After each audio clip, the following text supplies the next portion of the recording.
నేను నారా లోకేష్ అనే నేను శాసనము ద్వారా నిర్మితమైన భారత రాజ్యాంగం పట్ల నిజమైన విశ్వాసం విధేయత చూపుతానని, భారతదేశ సార్వభౌమ అధికారాన్ని సమగ్రతను కాపాడుతానని, ఆంధ్రప్రదేశ్ రాష్ట్ర మంత్రిగా నా కర్తవ్యాలను శ్రద్ధతో అంతర్గత శుద్ధితో నిర్వహిస్తానని, భయం కానీ పక్షపాతం కానీ రాగద్వేషాలు కానీ లేకుండా రాజ్యాంగాన్ని శాసనాలు అనుసరించి ప్రజలందరికీ న్యాయం చేకూరుస్తానని దైవ సాక్షిగా ప్రమాణం చేస్తున్నాను. నేను నారా లోకేష్ అనే నేను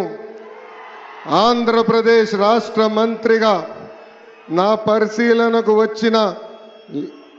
లేదా నాకు తెలియవచ్చిన ఏ విషయాన్ని నా కర్తవ్యాలను సక్రమంగా నిర్వహించేందుకు అవసరమైన మేరకు తప్ప ప్రత్యక్షంగా కానీ పరోక్షంగా కానీ ఏ వ్యక్తికి లేదా వ్యక్తులకు తెలియజేయనని లేదా వెల్లడించనని దైవ సాక్షిగా ప్రమాణం చేస్తున్నాను.